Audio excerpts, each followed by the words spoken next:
اللہ تعالیٰ نے فرمایا وَاذْكُرُوا اللَّهَ كَثِيرًا، اللہ کا ذکر کثرت سے کرو، کثرت سے کرو۔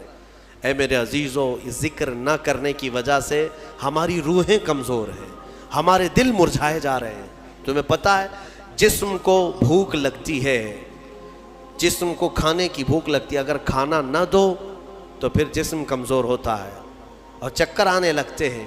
آپ روح کو برسوں سے نہیں کھلائے، روح بھی بھوکی ہوتی ہے اور اس کی بھوک اللہ کے ذکر سے مٹتی ہے، اس کی غذا اللہ کا ذکر ہے۔ روح کو کھانا کھلایا نہیں تو کب سے کمزور ہوگی، کب سے کمزور ہوگی۔ میں آپ کو بتاؤں ذکر میں اتنی طاقت ہے، اتنی طاقت، اللہ اکبر۔ میں نے بزرگوں سے سنا، آپ جانتے ہیں کہ ایک تپسیا کرنے کا طریقہ جو سادھوؤں کے پاس ہے وہ کیا ہے؟ صوفیہ اکرام، جو ہمارے صوفیہ اکرام ہیں، نفس کشی کرتے تھے اللہ کے ذکر سے، اسی کو حاصل کرنے کے لیے بہت سارے سادھو بھی آیا کرتے تھے صوفیہ اکرام کے پاس۔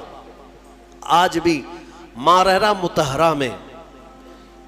مطہرہ میں یہ روایت موجود وہاں کی کتابوں میں ہے کہ کئی جگہ کے سادھو وہاں پر تربیت لینے آتے تھے۔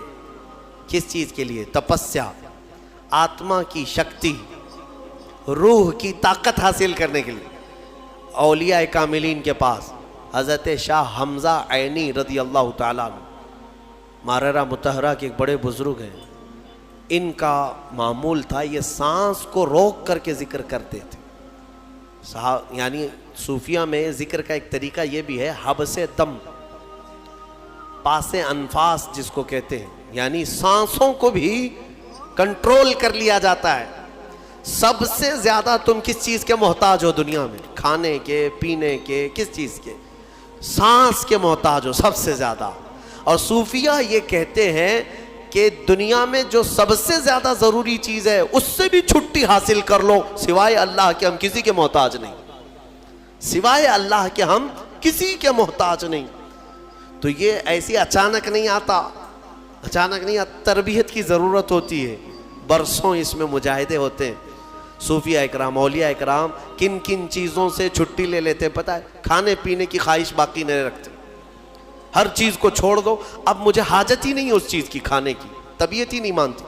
باڈی کو جیسے آپ عادت ڈالیں گے یہ باڈی ویسے ایکسیپٹ کرے گی، تربیت کرنے کی ضرورت ہے۔ صوفیہ اکرام میں بعض اولیاء وہ ہیں جو نیند سے اپنے آپ کو آزاد کر لیتے، سونا ہی نہیں ہم کو، جس چیز کا غلبہ اپنے اوپر آ سکتا ہے اس